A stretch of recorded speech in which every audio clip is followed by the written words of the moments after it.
कम से कम हर आदमी को दो प्रकार की बुद्धि होती है, एक अच्छी बुद्धि और एक बुरी बुद्धि। ऐसे ही राजा को सुनीति और सुरुचि, एक बुद्धि ऐसी है जो नीति बताती है और एक बुद्धि ऐसी है जो रुचि बताती है। रुचि में और नीति में बड़ा फर्क है। रुचि हमेशा विनाश की ओर ले जाती है और नीति हमेशा उत्थान की ओर ले जाती है। अब आप बोलो कौन सी पत्नी चाहिए आपको? आत्माराम की पत्नी है दो, एक सुनीति और एक सुरुचि है। रुचि, जिस बुद्धि में रुचि समाई है, जो बुद्धि रुचि रखती है, वो तो कभी तृप्त हो ही नहीं सकती, उसको तो न जाने क्या क्या रोज रुचि आती है। और नीति, सुनीति, एक नीति होती है जो सबके पास होती है, उससे भी महान होती है सुनीति। एक होता है कर्म, एक होता है शुभ कर्म, एक होता है शुभ कर्म, एक होता है कर्म। कर्म भी अच्छा होता है, पर उससे भी ज्यादा अच्छा अगर कुछ होता है तो शुभ कर्म होता है, जिसके दो बार फल मिलते हैं शुभ कर्म के। एक बार तब मिलता है जब हम करते हैं, और एक बार एक्स्ट्रा भविष्य में मिलता है। शुभ कर्म के फल दो बार आते हैं और कर्म का फल एक ही बार आता है। अच्छा बोलो, आप रोटी खाएंगे, ये कर्म है कि शुभ कर्म है? ये कर्म है। इसका फल एक ही बार मिलेगा, एक बार खाएंगे, एक बार भूख मिटेगी, शाम को फिर भूख लगेगी। और शुभ कर्म का फल दो बार आता है। शुभ कर्म का फल दो बार आता है। आप नहा लो सुबह, शाम को फिर पसीने की बदबू आने लगती है, ये कर्म है, ये शुभ कर्म नहीं। और शुभ कर्म क्या है? जिसके स्नान करने से शरीर के साथ साथ पाप भी धुल जाते हैं, वो शुभ कर्म है नहाना ही। पर यहां से पैदल चल के जाओगे और काशी में जाके डूबक लगाओगे, है स्नान नहीं, पर वो शुभ कर्म है।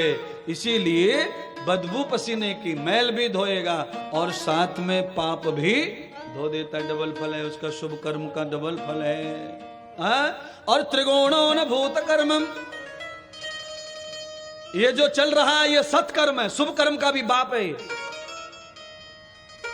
ये तीन लोकों में, तीन लोकों में इसका फल मिलता है सत्कर्म का। आज भी, कल भी, नहीं रहेंगे तब भी, तीन कालों में फल मिलता है इसका। है अभी तो आप फल भोग रहे हैं इसका, ये वर्तमान फल है, और कल भी इसका फल आएगा, कल कथा सुनने का मौका मिल जाएगा सत्कर्म करने का, ये फल। और तीसरा, जितनी बार भी आप जन्म लेंगे मर लेंगे, पर सत्कर्म का, भागवत का फल कभी पीछा नहीं छोड़ता।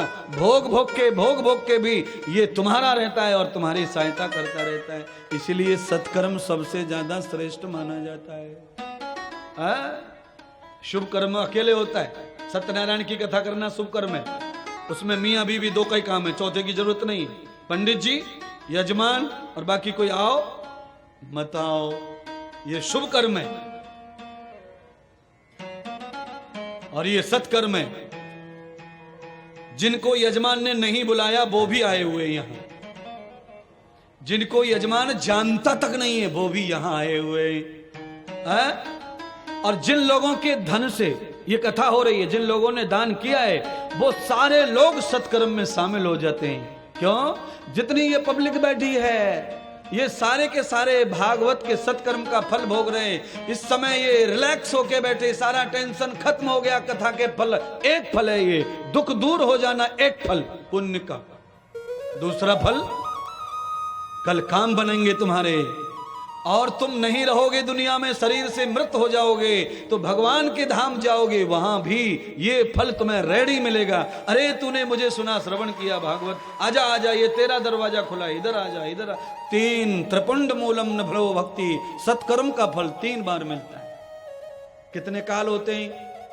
काल कितने होते हैं? पूछ, आपसे रहा हूं, बता मैं रहा हूं, जरा देखो ना उंगलियां, मैं किसी को फंसाता नहीं हूं। काल 3 और सत्कर्म के फल, मैंने कहा हर चीज का तोड़ मिलता है, पर सब चीजों का तोड़ नहीं मिलता। यहां तोड़ मिला, तीन काल हैं, तीनों कालों से लड़ने की शक्ति सत्कर्म में होती है। इसीलिए राजा परीक्षित को जब काल ने घेर लिया, श्राप लग गया, काल आ गया 7 दिन में आ जाएगा, तब राजा को केवल भागवत और गुरु ही बचाएगा, कोई बचाने वाला नहीं है। सत्कर्म करो राजन, सत्कर्म करो, आपके लिए भी यही सत्कर्म है। गुहताम विशारदम तत्वम यथा भागवतम क्रियाम